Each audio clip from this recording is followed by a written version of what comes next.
Well, everyone, it's time for me to make another service announcement yet again. There is no better time to not purchase an iPhone than right now. The iPhone SE second generation is one of those devices that when it first came out, I think it was a pretty decent deal, but then we saw price cut after price cut of these newer iPhones like the iPhone 11 and the iPhone 12, and the iPhone SE second generation really didn't make too much sense to even purchase as of that point.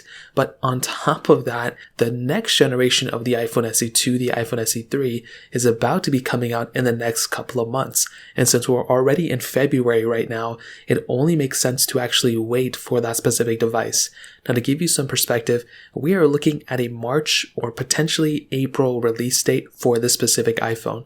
It could be announced in March and be released in April, maybe some, kind of combination of that. But sometime this spring, we are going to be getting this next iPhone. Now, in my personal opinion, I don't even think it would make too much sense to purchase the iPhone SE third generation or the iPhone SE Plus, whatever they're going to call it, because there's still going to be issues with battery life and all those different issues that the iPhone SE second generation had. So it would make way more sense to even purchase an iPhone 11 or some type of device like that over the iPhone SE second generation. So it's a kind of a combination of things. So the first thing being, if you really wanted to buy an iPhone SE2, let's say you love that size or you missed that home button or whatever the case is, I would still recommend waiting unless you broke your phone and you don't have an option. If you can just wait a little bit of time, you can actually go and pick up an iPhone SE2 in the used market for substantially less. I would probably even say less than half the cost of what it currently is being sold for. I've seen a lot of these things go for around $200, and they were probably going to be less than $200 on average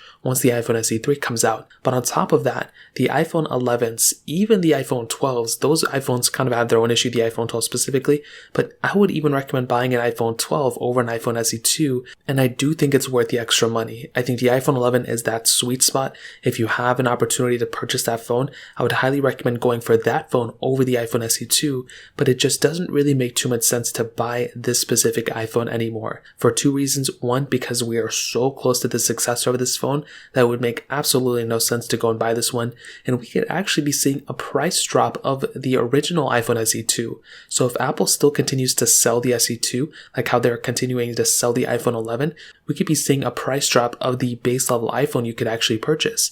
So that's another big asset for buying something and kind of waiting out a little bit, because you can potentially get it for even cheaper than you would even expect in the first place. So that pretty much covers it up. Just I wouldn't recommend buying this iPhone anymore. If you guys have any questions or anything like that, let me know in the comment section below. Hit the like button, that would mean so much, but definitely hit that subscribe button. More importantly than everything else, I love every single one of you guys. Hopefully I'll catch you guys in the next video. Peace out till then.